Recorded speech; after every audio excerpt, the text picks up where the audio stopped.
আসসালামু আলাইকুম রহমতুল্লাহি ওয়া বারাকাতুহু। সুপ্রিয় শিক্ষার্থীবৃন্দ, আশা করছি সকলে অনেক অনেক বেশি ভালো আছো। ইকরাম মডেল একাডেমির পক্ষ থেকে তোমাদের জন্য রইল অনেক অনেক শুভকামনা। আজ আমরা হাজির হয়েছি নবম দশম শ্রেণীর গণিত বইয়ের অনুশীলনী 2.1 এর 2 নাম্বার অঙ্কের 1, 2, 3 অর্থাৎ ক, খ, গ এই 4টি অঙ্কের সমাধান নিয়ে। এর আগের পর্বগুলোতে আমরা 1 নাম্বার অঙ্কের ক, খ, গ সমাধান করেছিলাম। আজকে আমরা তারপর থেকে শুরু করছি 2 নাম্বার অঙ্কে। দেখো, নিচের সেটগুলোকে সেট গঠন পদ্ধতিতে প্রকাশ করো। তার মানে এই সেটগুলো তালিকা পদ্ধতিতে দেওয়া আছে, এগুলাকে আমরা গঠন পদ্ধতিতে প্রকাশ করব। তো আসো আমরা সমাধান 3, 5, 7, 9, 11। তার মানে এখানে দেখো প্রত্যেকটি উপাদান বিজোড় সংখ্যা, তাই না? তাহলে বিজোড় সংখ্যা কত পর্যন্ত আছে? 3 থেকে 11 পর্যন্ত, 3 থেকে 11 পর্যন্ত, এগুলো সবগুলো বিজোড় সংখ্যা। তাহলে এখানে নির্ণয় সেটটি কি হবে?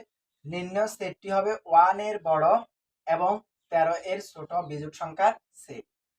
অতএব নির্ণয় সেট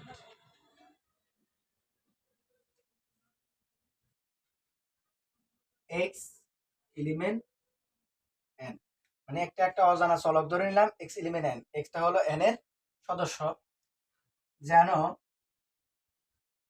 x বিজোড় সংখ্যা।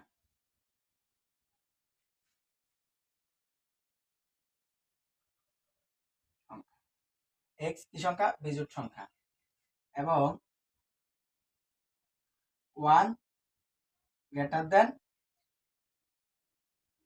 30।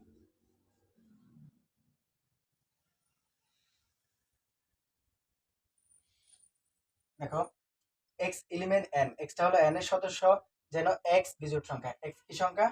বিজোড় সংখ্যা। এবং 1 থেকে বড়, 13 থেকে ছোট। নির্ণয় সেট। আসো আমরা খ নাম্বার প্রশ্নটা সমাধান করি। খ নাম্বার প্রশ্নে বলা আছে 1, 2, 3, 4, 6, 9, 12, 18, 36।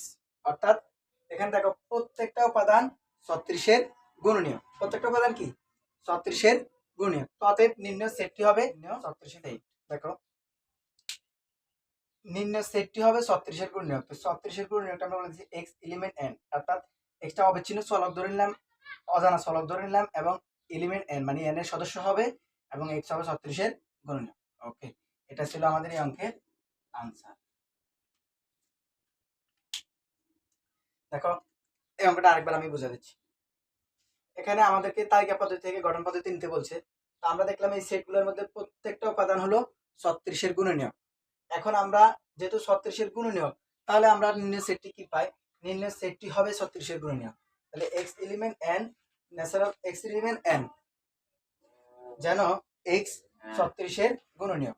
এটা ছিল আমাদের নিয়ম। এখন আমরা গ নাম্বার প্রশ্নটা সমাধান করি। গ নাম্বার প্রশ্ন 4, 8, 12, 16, 20, 24, 28, 32, 34, 40। দেখো, এখানে 4 এর গুণিতক দেওয়া আছে। কিসের গুণিতক? 4 এর গুণিতক। গুণিতক একটা নাম তার মতো, 4 এর নামটা দেওয়া আছে। 4 এর গুণিতক 40 পর্যন্ত দেওয়া আছে। তাহলে আমরা নির্ণয় সেটটি কি পাই? এখানে 4 এর গুণিতক। তাহলে নির্ণয় সেটটি হবে 4 এর গুণিতক, কিন্তু 40 এর বড় নয়। গুণিতক শেষ নাই, কিন্তু এখানে 40 পর্যন্ত দিয়ে দিছে, আর বাইরে নাই। তার মানে 40 এর বড় আর নেওয়া যাবে না, 40 পর্যন্ত এখানে। তাহলে নির্ণয় সেট, দেখো এখানে 4 এর গুণিতক ছিল, তো আমরা নির্ণয় সেটটি পাবো 4 এর গুণিতক, এবং কত পর্যন্ত? 40 পর্যন্ত, এবং 40 এর বড় নয়। অর্থাৎ নির্ণয় সেটটি হবে x এলিমেন্ট n, মানে x টা হচ্ছে অজানা চলক, n এর সদস্য, ন্যাচারাল নাম্বারের সদস্য হবে, এবং x টা হবে 4 এর গুণিতক 44 এর ছোট, 40 পর্যন্ত। বুঝেছো? ঠিক আছে। আসো আমরা ঘ নাম্বার প্রশ্ন সমাধান করি। ঘ নাম্বার প্রশ্ন বলা হলো +-4 +-5 +-6, এটাকে গঠন পদ্ধতিতে প্রকাশ করব। তো দেখো, +-4 +-5 +-6, তার মানে দেখলাম আমরা এখানে প্রত্যেকটা উপাদান কি সংখ্যা? পূর্ণ সংখ্যা। পূর্ণ সংখ্যা দিয়ে দেওয়া আছে। তাহলে এটাকে আমরা যে +-4 এর উপরে যদি আমরা বর্গ করি, তাহলে দেখো +-4 এটার উপর যদি আমরা বর্গ করি, তাহলে আমাদের ফলাফল দাঁড়ায় কি? 16। +-4 এর উপরে +4 এর উপরে বর্গ করলে 16, -4 এর উপরে বর্গ করলে 16। এবং যদি আমরা ঘন করি, তাহলে +-4 এর উপরে যখন আমরা ঘন করব, ঘন করলে মানটা কি আসে দেখো, ঘন করলে এখানে প্লাসের উপরে কিউব করলে ৬৪, আর মাইনাসের উপরে কিউব করলে -৬৪।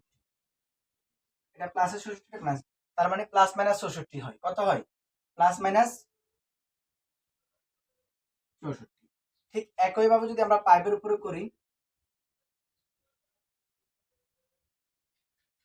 তখন আমাদের হয় কি প্লাস ২৫, আবার মাইনাসেরটাও প্লাস হয়ে যায় ২৫ হয়। এবং ঘন করলে আমরা পাই এখানে